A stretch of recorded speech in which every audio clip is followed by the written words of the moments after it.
ಬಿಳಿ ಮುಟ್ಟು ಪದೇ ಪದೇ ಬರ್ತಾನೆ ಇದೆ, ಎಷ್ಟು ಟ್ರೀಟ್ಮೆಂಟ್ ಮಾಡಿಕೊಂಡ್ರೇನು, ಡಾಕ್ಟರ್ಸ್ ಹತ್ರ ಹೋಗಿ ತೋರಿಸಿದ್ರೇನು ಬರ್ತಾನೆ ಇದೆ, ಏನಿರ್ಬೋದು, ಏನು ಮಾಡ್ಬೋದು. ಡಾಕ್ಟರ್ಸ್ ಹತ್ರ ಹೋದಾಗ ನಿಮಗೆ ಎಕ್ಸಾಮಿನೇಷನ್ ಮಾಡಿರ್ತಾರೆ, ಆ್ಯಂಟಿಬಯೋಟಿಕ್ ಕೋರ್ಸ್ ಕೊಟ್ಟಿರ್ತಾರೆ. But one thing is like ಸೇ, ನೀವು ಹೋದಾಗ ನಿಮ್ಮ ಪಾರ್ಟ್ನರ್ನೂ ಜೊತೆಯಲ್ಲಿ ಕರ್ಕೊಂಡು ಹೋಗಿ. ನಿಮಗೆ ಟ್ರೀಟ್ಮೆಂಟ್ ಮಾಡಿದ್ರೆ ನಿಮ್ಮ ಇನ್ಫೆಕ್ಷನ್ ಮಾತ್ರ ಹೋಗುತ್ತೆ. But this one can recur again when your partner has a infection. ಮತ್ತೆ ಪುನಃ ಕಾಂಟ್ಯಾಕ್ಟ್ ಆದಾಗ ಅವರಿಂದ ನಿಮಗೆ ಮತ್ತೆ ಪುನಃ ಬರ್ಬೋದು. So try to get both of you treated at a time, one thing. And ಈ ಟ್ರೀಟ್ಮೆಂಟ್ಸ್ ಆದಮೇಲೆ ಮೇಂಟೆನೆನ್ಸ್ ಪಾರ್ಟ್ ಇರುತ್ತೆ. There are some medicated washes which can be put into water and sitz bath ಅಂತ ಹೇಳ್ತೀವಿ. ಅದನ್ನು ಮಾಡುವಾಗ ನಿಮ್ಮ infections ಕಂಟ್ರೋಲಿಗೆ ಬರುತ್ತೆ. And the third thing is like, ನಿಮ್ಮ ಇಮ್ಯುನಿಟಿ ಲೋ ಆಗಿದ್ರೇನು ಇಂಥವು ರಿಕರ್ ಆಗ್ತಾನೆ ಇರುತ್ತೆ. So try to keep your immunity up.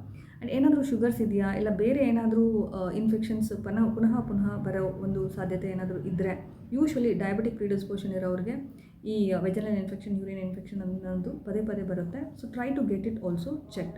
If still it is persisting, then biopsy, ಗ್ಲೋ ಇವೆಲ್ಲ ಬೇಕಾಗುತ್ತೆ. So this is a simple tip